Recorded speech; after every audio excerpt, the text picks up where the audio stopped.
What's up, Rios Rebels? It's your Judge B coming at you again with another special Rebel interview. I haven't done one of these in a long time, but we're gonna do another one. This time I'm doing with tabletop gaming. A lot of people actually, have a misconception about it. A lot of times they say, "Oh, it's only for mega nerds," something like that. But it's quite a fun game. Actually, with a GM right here, who actually is my GM too.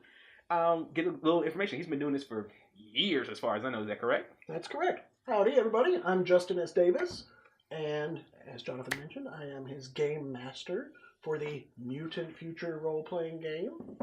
To answer your question, I have been gaming for 31 years, since I was 10 years old in the 5th grade. Wow, that is a very extensive history, I'm guessing. It is. I've pretty much played every genre or GM'd it in some form or fashion, from superheroes to post-apocalyptic wastelands to cartoon-esque games, just Dungeons and Dragons, of course, everything under the sun. Is there an anime game? There are plenty of anime games. Some are in print, some aren't. Teenagers from Outer Space is an anime game. There's Big Eyes, Small Mouth. Those are probably two of the biggest, most popular ones. Teenage from Space kind of remind me of that old show, Tattoo Teenage from... Oh, I forgot. It's like a Power Rangers ripoff, so don't even worry about that. Well, I would say Galaxy High from the mid to late 80s, but you can see I'm an old man. He's not old. He's cool. So, you said just some. So you also game and you also collect too, like books and Legos and everything else too.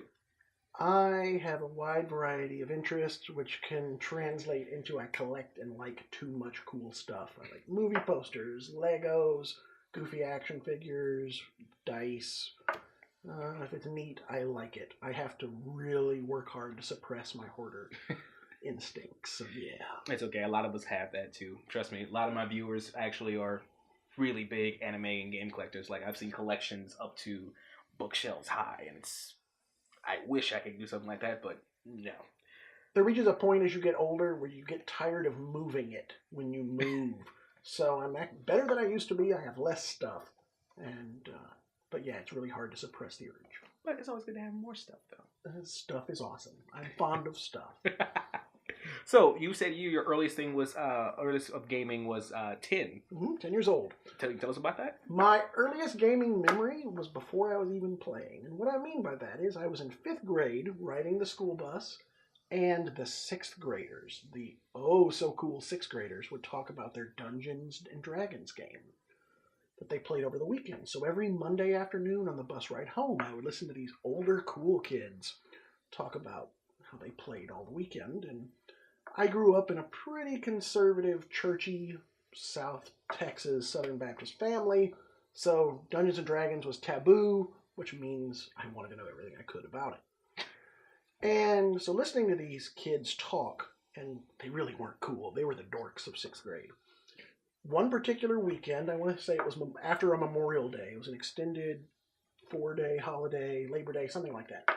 And the kids were talking about how they all went through the module, the classic AD&D module, White Plume Mountain. And it's a very legendary, mythical adventure, kind of a funhouse dungeon in that it's full of weird stuff that doesn't make any logical sense whatsoever, but it's cool. Like aquarium monsters and flying carpet kind of things. And the whole point of this module is to rescue 3 magic weapons. And the most awesome weapon in question is named Black Razor.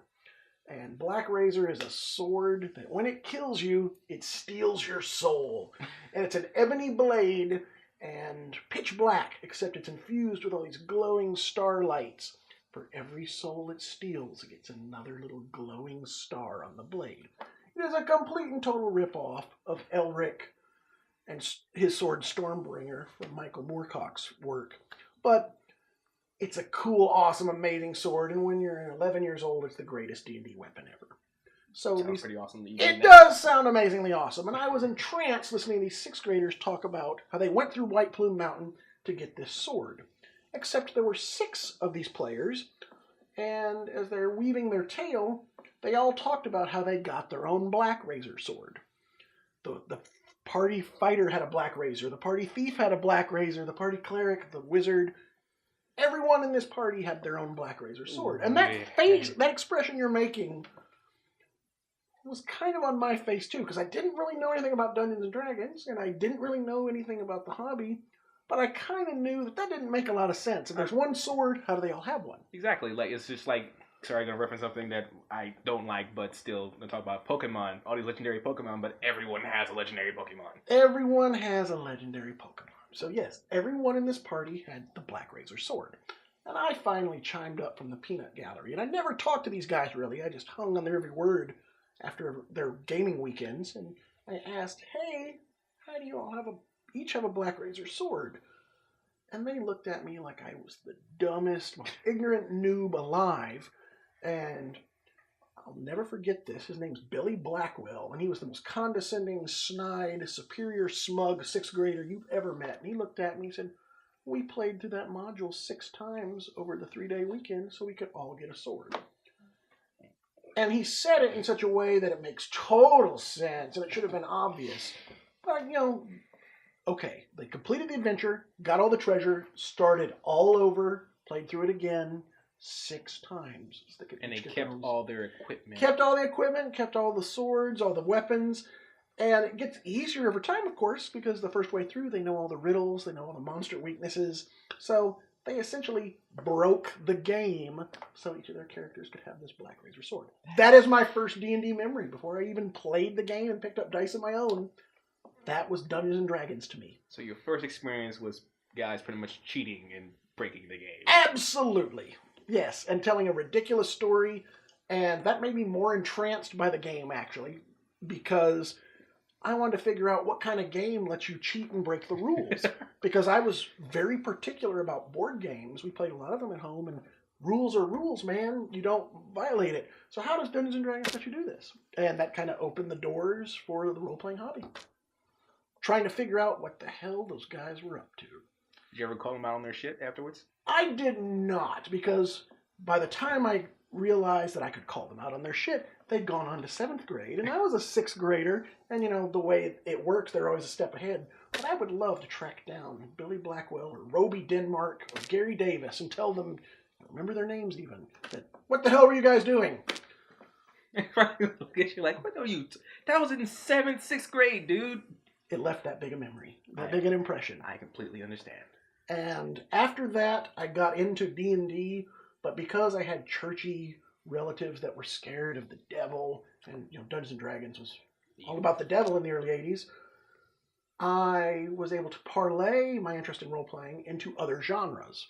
So, while Dungeons and Dragons might have been taboo, Gamma World wasn't, because Gamma World was about robots and the future and technology. That has nothing to do with the devil at all. So, my first boxed set, my first role-playing game of my very own, with my first little dice and my first characters and everything, was Gamma World, 2nd edition, also from 1983. It's very funny that you mentioned the devil thing, because I got that a lot of time when I was into Yu-Gi-Oh! Mm-hmm. Every time I say, no, the back of the card is actually a portal to hell. You look until you lose your souls. Like, it's a little paper card. If I can just tear it, and there's nothing evil about this, people.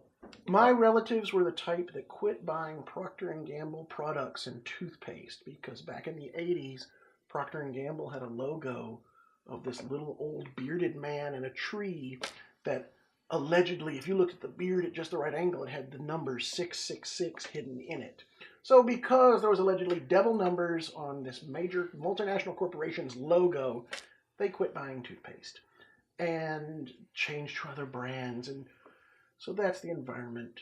I'm going to have to look up that toothpaste. That logo is Wikipediable. It's on the internet. You can find Procter & Gamble's satanic devil logo. It's and because this myth and this story got out there in the height of the 80s satanic panic, Procter & Gamble changed their logo.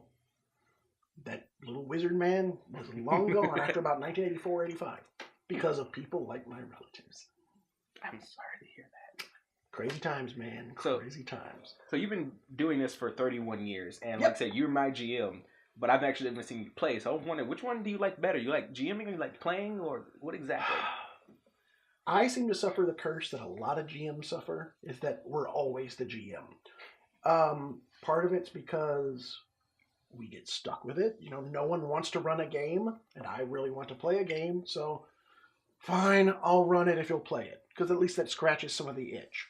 A lot of my personal GMs in my circle that I know suffer from ADD in that they get you very excited for a campaign, they get you totally jazzed because their ideas are brilliant, they're original, they're exciting. I spend all this time investing in a character, and then we play 3 or 4 times before the GM's bored. So I've had my heart broken numerous times by GMs with short attention spans. So to combat that frustration, I often end up being the GM, so I don't have to deal with that.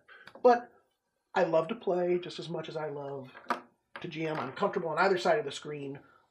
I try to go to a gaming convention every year, whether it's North Texas RPG Con, Gen Con, or Origins, just to scratch the player itch, because I'm normally a GM, rarely a player. I go to the cons where I get to actually kill monsters myself, instead of having my monsters do the killing.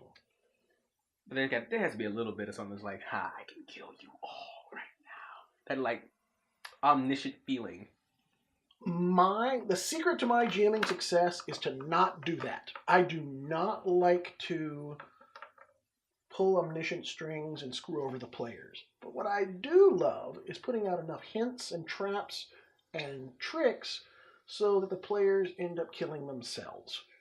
You have no idea how much joy it brings me for players to just kind of get themselves in trouble. I really enjoy that. Yeah, because I remember you telling me one time about, all you gotta do is put a map in front of a party, and they automatically let's go to the map, let's do the map. Another secret of GMing success, and I hope other GMs don't get mad at me, but players write the adventures for you. They kind of do most of the heavy lifting just because they're greedy, treacherous little monsters of their own, and they have their own agenda, so they can pretty much carry most of the weight of an adventure or the story because they create it themselves. I just have to put the pieces in order. Okay, I got you. We were talking about your fondest memory. Like, what is your actual memory besides that first one? Like, as a GM, what's your most fondest memory you ever had? Like, fun. It's just one that there's a couple of them that really stand out from the player side, but where I've got to do things like play Gonzo the Great from the Muppet Show, and I did the voice, and I got to be Gonzo. Another time, I was playing in a game called by Joe Lenahan's Serial Killers. He runs a con game where basically your characters are famous breakfast cereal mascots. Tony the Tiger, Count Chocula, Lucky the Leprechaun. And in that game, I played Toucan Sam. I was the detective with a nose that knows, but I played him as Rorschach from The Watchmen. So I kept Toucan Sam's journal, and the world is gray because it's the sludgy milk from when all the cereal colors bleed into it. And so I played this grim and dark and disturbing Toucan Sam, and this game ran at Gen Con multiple years in a row, so I was able to continue the adventures of Toucan Sam as Rorschach, and it was fun and messed up and worked, and I really loved that. My favorite memory as a GM constantly gets replaced because my players are always doing something cool no matter what game, no matter what genre I'm playing. So I have stories. But one of my fondest ones was in a superhero campaign I ran in the mid to late 90s. It ran about 4 years. My most successful, most long-term game. We played every 2 weeks. Probably reached 100 sessions. And about the first year of the campaign, the players were recruited by this billionaire philanthropist who wanted to create a city of superheroes, and he funded them and set up their equipment, and basically he was the awesome benefactor to this team. And the heroes cleaned up the city, and they put all the supervillains in prison, and they were just unstoppable, putting away bad guy after bad guy. So this prison was getting filled up. Well, over the course of this year of real time, so there was a full calendar year, it turns out that their philanthropist benefactor was actually the big bad of the campaign. Of course. What he had done was he made his money in the security business. He built the super prison that was housing all these supervillains, and the heroes were basically recruiting him in his own homebrew army. So when they filled up the prison with all the supervillains, that's when he released his master plan of that he now has an army at his disposal and he's going to take over the United States.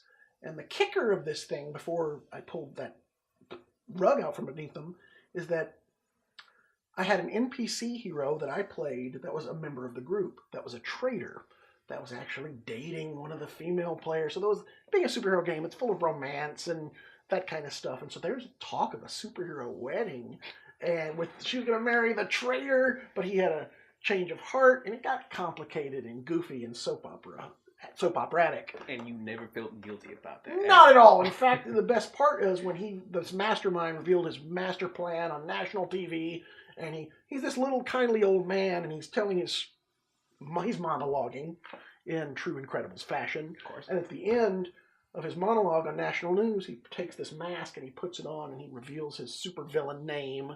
And because he's a security expert, he's taken over all the prisons and all the security systems. He's gone crazy rogue. And then the TV shut off. And I, as the GM, was sitting behind my screen, and I just stopped and I stared at my players blank-faced, just stone-faced. And all of their jaws had dropped.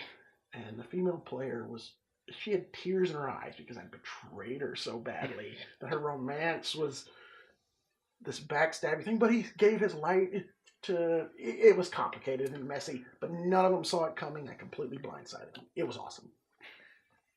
Not a shred of guilt. Well, you broke this woman's heart. You I gave did. her her character husband, and you just... Now, the problem with pulling that maneuver so early on in my gaming career is now my players are a little more suspicious and a little more paranoid, so I have to be extra crafty to pull something over on. Yeah, because I'm always... from us campaigning, I'm always questioning, wondering, like, what is his plan? This is not something, no. And yes, as well you should. Of course. I'm sorry, 1 second. So what's your favorite type of campaign or party to run? Are you asking what kind of group do I like to have at the table? Or... that, and also, like, what type of, what specific genre of games do you like? Specific genre. I will GM anything. But most of my background involves superheroes. Of my 31-year career, 20 of it has been mostly superheroes. My great love is post-apocalyptic. Gamma world, mutant future, stuff where the bombs have dropped and it's full of crazy mutants and weird robot tech and that kind of stuff. So, but superheroes and radioactive mutants are my favorites, but I will do anything.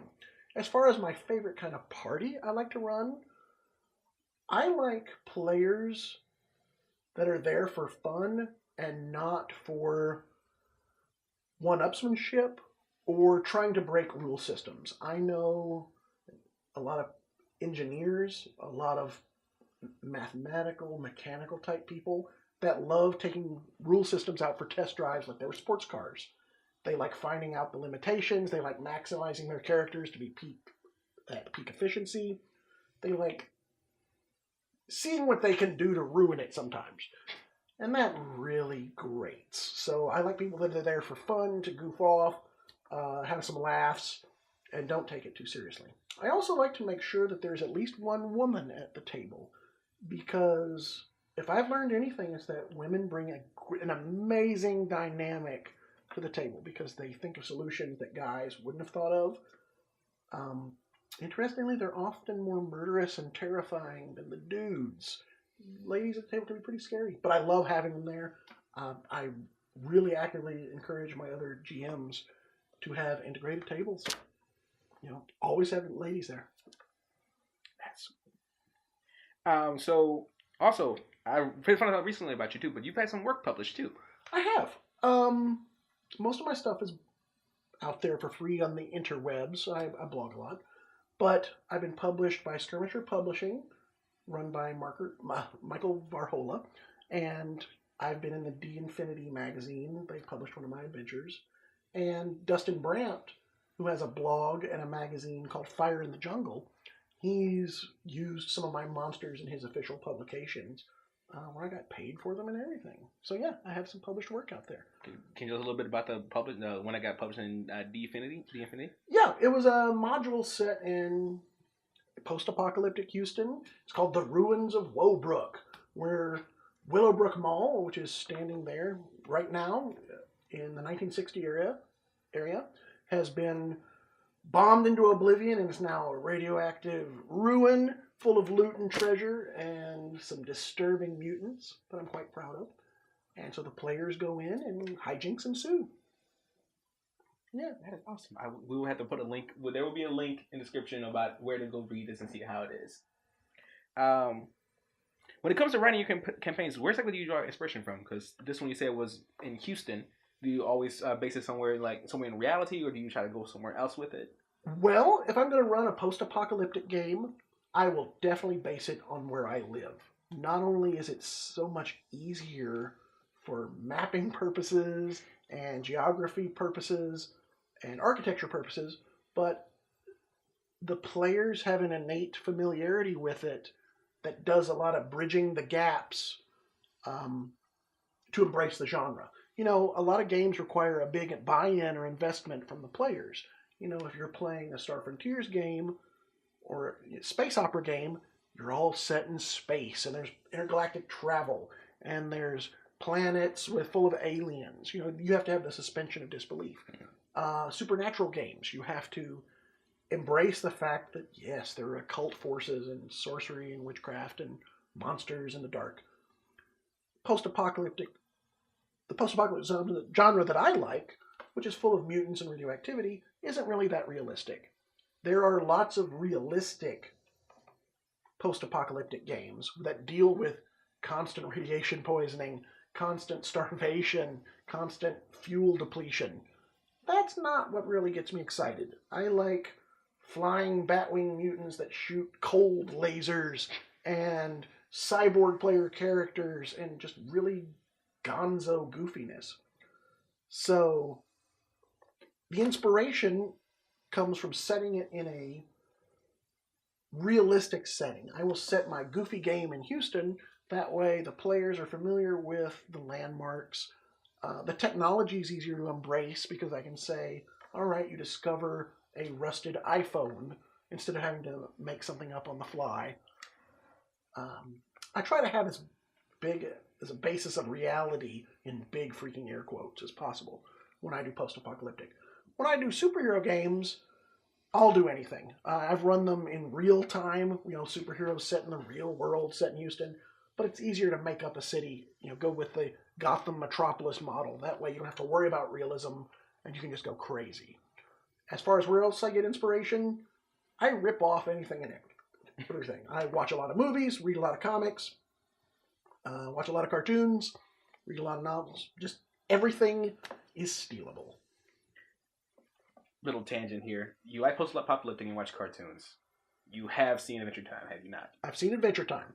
But most of my inspiration comes from Thundar the Barbarian from 1980, which throws in the sword and sorcery element along with your robots and mutants. So those of us that are old and grew up on Thundar, that's the foundation of pretty much most of the post-apocalyptic stuff that I really like. Okay.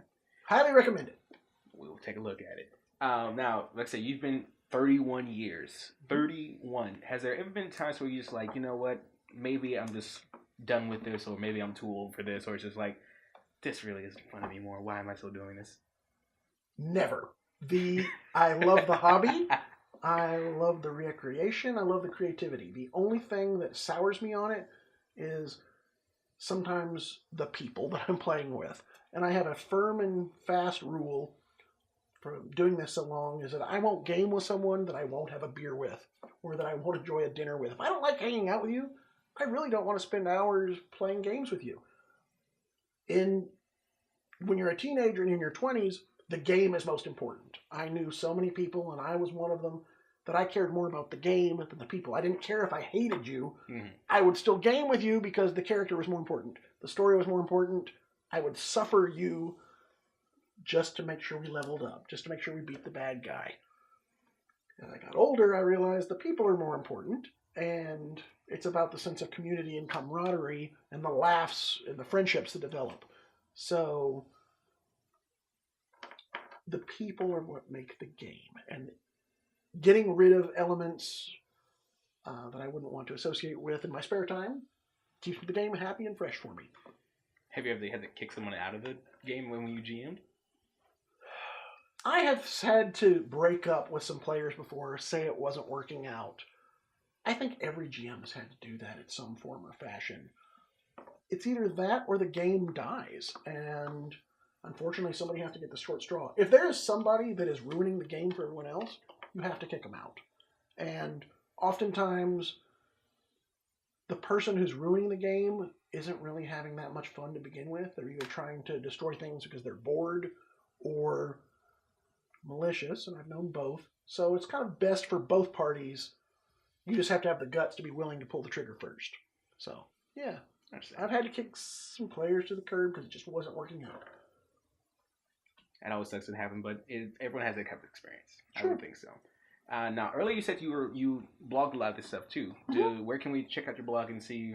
I have 2 blogs that are under the Blogger platform. A Field Guide to Doomsday is my post-apocalyptic blog where I post my mutant monster creations, new mutations, mutants in the news, which are quirky little bits of real-world news that apply to post-apocalyptic gaming. Anytime they find a genetic mutation in the wild, I'll frequently blog about it if it's interesting, just because it adds to the realism of my game. I also have another blog called The Haunted Spookshow of Channel X, which is a blog that ties into Jack Shear's Savage World kit called Planet Motherfucker. And the concept of Planet Motherfucker is, what if the real world was a Rob Zombie video? Basically, in 1965, the powers that be dropped the bomb and the world turns into a goofy cartoon full of monsters, hot chicks, motorcycles, machine guns. It's a Rob Zombie video come to life. And so that really tickles my fancy to no end, and I blog about that. And that's the Savage Worlds engine, which is different than my post-apocalyptic blog, which tends to be Mutant Future from Goblinoid Games or classic Gamma World from TSR. Okay. Well, it's been very informative. I hope people actually, get an itch or an inspiration to actually try these games out, because they're not just... First off, there's not just Dungeons & Dragons. There's plenty of these things. There's Mutants and Mayhem. There's Mutant Future. There's superhero games. There's something out there for everyone. Absolutely. And it should really be that people just really get into it. At least if you know about it, at least try it at least once. It won't hurt you, and it'll be just really... You actually get a lot of good friends. This is how I got him as a friend. He's a really great guy. And, well, he's a great guy outside of GM. When he's GM, he's kind of whatever. I'm going to die in the next campaign. But honestly speaking, try out Tabletop RPG at least one time in your life, because it actually is a really boatload of fun. I'm Judge B. This is Mr. Justin Davis, and we'll hope to see you guys later. Thanks. Later. It's fun. Thank you.